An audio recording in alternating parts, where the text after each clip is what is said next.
طيب አሁን መጣም ሲሉት ይዞሽ አደረ የየፈረሽ ወይን ነው እንዴት አርጎ ሰው ቤት ይየፍራል እሱ የፍሮሽ ተንደረቅ አሁን እያሰረርሽ ነው ያለ አንተሽን ግለቢ ያለ ግለቢ ላይ ግለምሽን ተናገሪ ዘምዘም የፍሮሽ ተሆነ ሀው እንዲደርሳል አልኩሽ እኔ ሲነኝ እሱ ምንም አላረገውም ደግሞ ቤቱን ያስመታው ያለ ያስመታው እኔም ሀገሬን አምሄድ እወደዋለሁ ሀገሬን ታውቂዋለሽ ይሄን ጀማል ታውቂዋለሽ ወይ ታገርህን ተናገሪ ታውቂዋለሽ ጀማል ይሄው ታገር ከሶስት ወር በኋላ እንገናኛለን የምትይው ወይ እንደምትገናኙ አይደለም ወለም ትገናኙ ይሄ ያልፋል በቃሽ ብሎ ነው ጀምሮ ያለ ትገናኙ ተናገሪ እህትሽ አይተሽ አዳኝ ነበርኩኝ አሁንም አይደለሽኝም አላቅሽም ከከሮ አልናገርም ምንሽ ነው ሸግስኝ ሁላ ነው አራሽም መሸውላት ለኪ ጌጣላሽን ታቅፈሽ ነው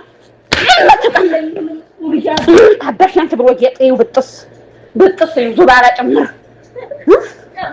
አይው ዘምዘም አብዱ ምን አይማረሽ ምትሽ ወንድ ማለት ስራሽላል ነው እንዴም ባንዲ ነው እኔም ማታቀናኝ ግዴለ እናቴ ረማለው ወይና መቆጨው የዲፈራሽን ምን ቀን የዲፈራሽ ተናገሪችን ንጭት አርገ ጠውሽን ታላጎርስሽ ተናገሪ ዘምዘም አደራ የኢማን አብዱናና አንቀ እንጃልገልሽ ተናገሪ ዘምዘም የትናን ሀብሉ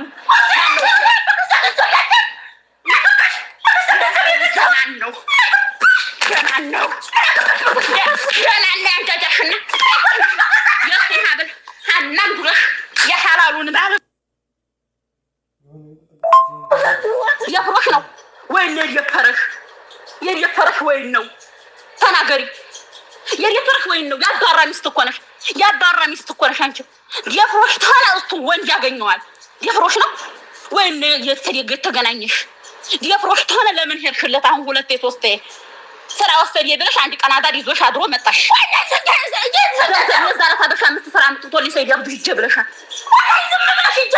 ዘምዘም አድርገን አይደል የመጣሽው አንቺ ለሊሳ ዋህዳ ነው አላ ወላሂ ሰዓታ ላይ ኮንፎራለ ነይዛው ማግረብ ነው ወሰዳችሁ እሁቱን አላርጓን ወሰደሽ መጀመሪያ ያረጋስ ለፍሮሽ ነው ዝም በይ መጀመሪያ እኔ ነበር ወሰደ طيب አሁን መጣም ሲሉት ይዞሽ አደረ የየፈረሽ ወይን ነው እንዴት አርጎ ሰው ቤት ይየፍራል እሱ የፍሮሽ ተንደረቅ አሁን እያሰረርሽ ነው አሁን ምን እያሰረርሽ ያለ አንተሽን ግለቢ ላይ ግለምሽን ተናገሪ ዘምዘም የፍሮሽ ተሆነ ሀው እንዲደርሳል አልኩሽ እኔ ሲነኝ እሱ ምንም አላረገውም ደግሞ ቤቱን ያስመታው ያለ ያስመታው እኔም ሀገሬን አምሄድ እወደዋለሁ ሀገሬን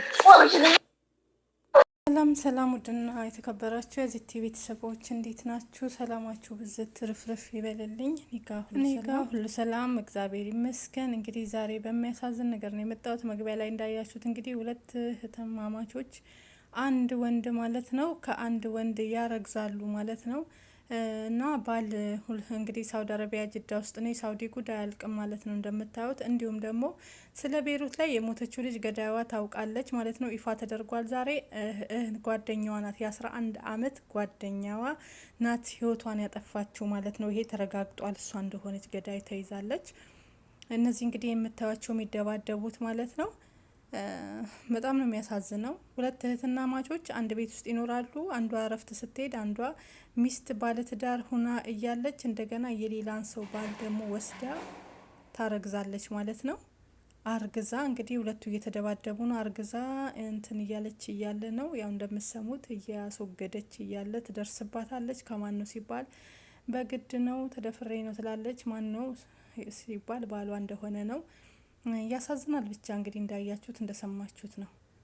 እህትና እህትን አንድ ወንድ ምን አይነት ጊዜ ምን አይነት ዘመን ላይ ነው የደረስነው? እግዚኦ መሐረነ ክርስቶስ። የእህት ባል እህትን አንድ ወንድ ሁለት እህትና እህታማቾችን ነው እንግዲህ ይሄ ጉዱን ተመልከቱ።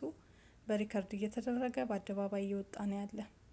ያሳዝናል የደረስንበት ክፉ ዘመን። ስለዚህ እህታችን ደግሞ ስነግራችሁ ስለ ቤሩት ላይ የሞተችው እንግዲህ ገዳይዋ ማን ነው የሚለው ታውቋል። እህትየው መታለች። እስካሁን ድረስ በቃ ኢትዮጵያዊ ገዳይዋ በዚህ አጋጣሚ ሳሪ እህቷ ገብታለች። ሳርዬ እንዴት ነሽ?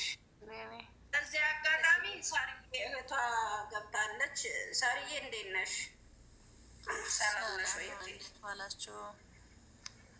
እግዚአብሔር ይመስገን። እንዴት ነሽ እህቴ? እየበረታሽ ነው? ሰላም ነው?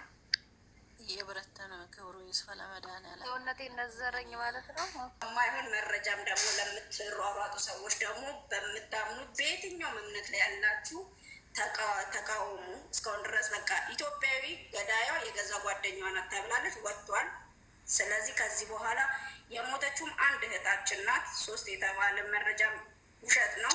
ትክክለኛ መረጃ ሰላምዬ ስትለቅ እኛም ዲዩት እያደረግን እናባዛለን። የእህታችን ደም ደግሞ ፈሶ አይቀርም፣ ደሟ ፈሶ አይቀርም፣ ይወጣል፣ አኳ ይወጣል፣ ወጥቷል። ግን የበለጠ ደግሞ ቅጣት እንጠብቃለን። ምን እንደ እንግዲህ እንደሰማችሁት ነው። ሳርዬ እንዴት ነሽ? ያሳዝናል። ሳራ የምትባል እህቷ ናት። እህቷ መታለች ማለት ነው። እና ገዳዋ የ11 ዓመት ጓደኛዋ ናት። ኢትዮጵያዊ ናት ማለት ነው። አያችሁ አይደለ? እግዚኦ መሐረነ ክርስቶስ ምን ያክል አረመኔ እንደሆነ ተመልከቱ። አውሬ እንደሆን ኢትዮጵያን ተመልከቱ። ሰኞ ዕለት አሳውቃችኋለሁ ምርመራውን ተብሎ ነበረ። እሷ እንደሆነች ቆራርጣ ህይወቷን እንዳጠፋች እንግዲህ ራሷ ተናግራለች እያሉ ናቸው እዚህ ጋር። እህትም ቀርባለች። ያው ገዳይ ኢትዮጵያዊ ናት። ኢትዮጵያ ለኢትዮጵያ፣ ሀበሻ ለሀበሻ። አያችሁ አይደለ? የኛ የሀበሻ ክፋት ምን ያክል እንደሆነ እዚህ ጋር። እህቷ የእህቷን ባል ትቀማለች፣ አልፋ ተርፋ ታረግዛለች ከእህት ባል። እዚህ ጋር ደግሞ ጓደኛ ተብላ ህይወት ታጠፋለች። በጣም ቅስም ይሰብራል። የእውነት ያሳዝናል፣ ልብ ይሰብራል። ፍትህ ለእህታችን ቤይሩት ላይ ህይወቷን ላጣችው ልጅ ሁላችንም ፍትህ እንበል፣ ሁላችንም ድምጽ እንሆን ማለት ነው። ድምጻችን እናሰማ። ውሎ ሳያድር ሁላችንም ፍትህ እንበል ማለት ነው። ከእለት እለት ከቀን ቀን አዳዲስ መረጃዎችን እየሰማን ያለ ነው። በየደቂቃው በየሰዓቱ በየቀኑ የእውነት ኢትዮጵያን የምናሳፍር ሆነናል። በስደት ሆነ በሀገር ላይ ሆነ አሳፋሪዎች፣ የባል ምንቀማማ እኛ፣ በሴት ህይወታችን የሚጠፋ እኛ፣ በወንድ ህይወታችን የሚጠፋ እኛ።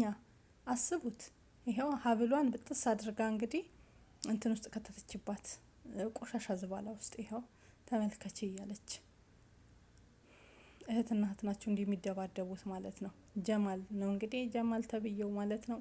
ሁለቱንም እህትንም አንድ ላይ አድርጎ ጀማሉ ጉድ ሰርቷል። እና ታዲያ በግድ ከሆነ ለምንድን ነው ደጋግመሽ ከሱ ጋር ያደረግሽው? በአንድ ቀን ነው ወይ ትላታለች። እህት ስራ ቦታ ስትሄድ እችኛይቱ እህት ጋር ይተኛል። እችኛይቱ ስትሄድ ሚስቱ ስትሄድ እችኛይቱን የሚስቱን እህት ነይ ይላል። እረ ምንድን ነው እንደዚህ አይነት ያላችሁ ወንዶች ግን በጣም ነው የምታሳዝኑ። ዝምድና የማታውቁ ወንዶች ረ የምር ያሳፍራል። ልቦና ይስጣችሁ። ዘንድሮ ማንሰማው ጉድ የለም። እግዚኦ መሐረነ ክርስቶስ ፈጣሪ ድረስልን። የእውነት ይቅር ይበለን መድኃኒዓለም። እንግዲህ ይህን ቪዲዮ ላይክ፣ ሼር፣ ሰብስክራይብ አድርጎ ፍትህ ለቤይሩት ላይ ለተምንትን ላለችው እህታችን ጥሩ ቅጣት እንዲሰጣት ፍትህ እንጠይቅ ማለት ነው። ያሳዝናል። የ11 ዓመት ልጅም አላት ተብሏል። ከባድ ነው እና ለአስክሬን እንግዲህ ገንዘብ እየተሰበሰበ ነው ያለ። የአቅማችሁን ብትሰጡ ሁላችሁም 5-10 ብንተባበርና አስክሬን ቢያንስ ለልጇ እንዲደርስ እንተባበር ላለሁ። ሰላማችሁ ይብዛ። ወዳችኋለሁ። የነበረኝ መረጃ ይህን ይመስላል። ያሳፍራልም ያሳዝናልም። ግን ላይክ ሼር አድርጉ፣ ተማሩበት።